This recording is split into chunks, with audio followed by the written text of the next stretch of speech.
psychologists, told us a lot about misery and suffering and drug addiction and schizophrenia, but there's a way in which that's just half-baked. I mean, a full-baked, what we want to know is what makes life worth living.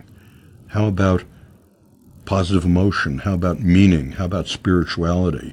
How about gratitude? How about accomplishment?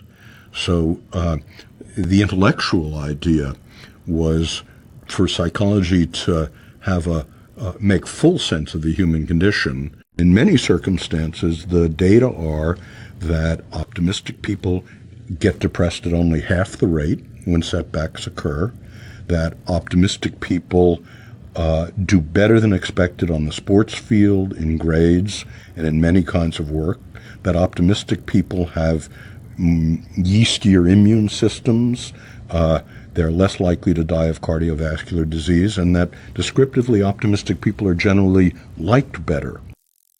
It turns out if you take pessimistic people, depressive people, of which I'm an example, and you teach them principles of recognizing the catastrophic thoughts they're saying to themselves, this interview is going terribly, I've really lost my touch, and then arguing against it, no, Joe's been laughing and smiling at my jokes throughout, then it turns out you can make people permanently laugh. One of my colleagues, Felicia Huppert, has done a massive survey of the 23 European Union nations.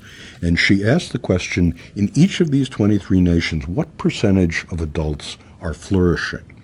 The criteria for flourishing are high amount of positive emotion, good relationships, high amount of meaning in life, high amount of engagement at work.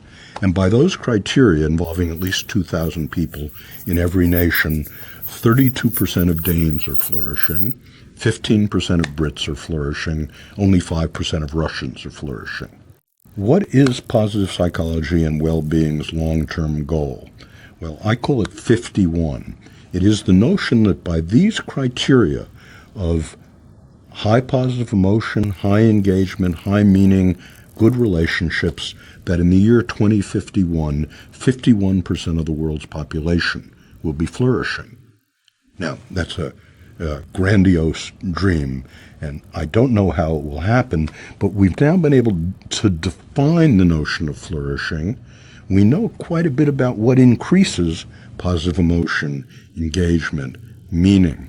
And I think it's a great vision for the future of my science and my discipline to be part of a movement that creates vastly more flourishing